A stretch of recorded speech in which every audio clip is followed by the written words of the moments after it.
Stun master Mohanraj மறைவு குறித்து ரஞ்சித் விளக்கம் அளித்திருக்கிறார்.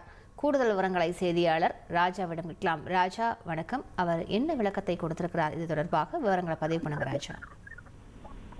வணக்கம்.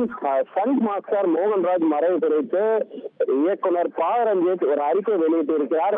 அதில் ஜூலை 13ஆம் தேதி காலை தமிழ்நாட்டில் நாகப்பட்டினம் மாவட்டத்தில் நடைபெற்ற வெட்டுவோம் படப்பிடிப்பின் தளத்தில் திறமையான சந்தை கலைஞரும் எங்களது நீண்டகால பணியாற்றுவதற்குமான மோகன்ராஜ் அவர்களை நாங்கள் எதிர்பாராத விதத்தில் இழந்தோம்.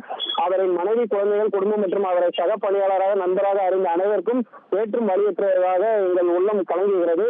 எப்பொழுது போலவே காட்சிகள் எடுக்கும் முன்பு செய்ய தெளிவான திட்டமிடல், பாதுகாப்பு ஏற்படுதல், எங்கள் வேண்டுதல், வாழ்த்துகள் எல்லாம் இருந்தன. சந்தை காட்சிகள் திட்டமிடுதல், செயல்படுதல், தெளிவும் முயற்சியும் கொண்டிருந்த நிகரற்ற கலைஞராக அவருடைய வழிகாட்டுதலையும் எங்கள் ஸ்டண்ட் இயக்குனர் திலீப் மாஸ்டரின் விளக்கமான திட்டமிடலையும் பாதுகாப்பு தயாரிப்பாளரையும் அனைவரும் பெரிதும் மதித்தோம், தவறாமல் பின்பற்றினோம். ஆனால் அந்த நாள் அண்ணன் மோகன்ராஜ் உயிரிழப்பால் முடிந்தது என்பது தாங்கான அதிர்ச்சியில் ஆழ்த்தி இருக்கிறது. மோகன்ராஜ் அண்ணன் அவர்கள் தன் டீம் எங்களது குழு அனைவரும் மரியாதையும் அன்பையும் பெற்றவர். செழுமையான அனுபவமும் சாதனையும் கொண்ட தன் நேர்த்தியான வேலையால் தன் குடும்பத்தையும் சக ஸ்டண்ட் வீரர்களையும் இயக்குநர்களையும் பெருமைப்படுத்திய கலைஞர் அவர். எங்கள் ஒவ்வொரு மரியாதையும் அன்பும் அன்பனும் என்றென்றும் அவருக்கு சமர்ப்பணம்.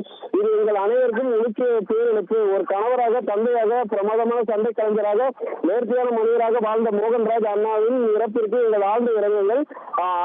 ஆகச்சிறந்த ஸ்டண்ட் கலைஞராக அறியப்பட்டு விரும்பிய அவரை என்றும் அப்படியே நாங்கள் நினைவில் போற்றுவோம்.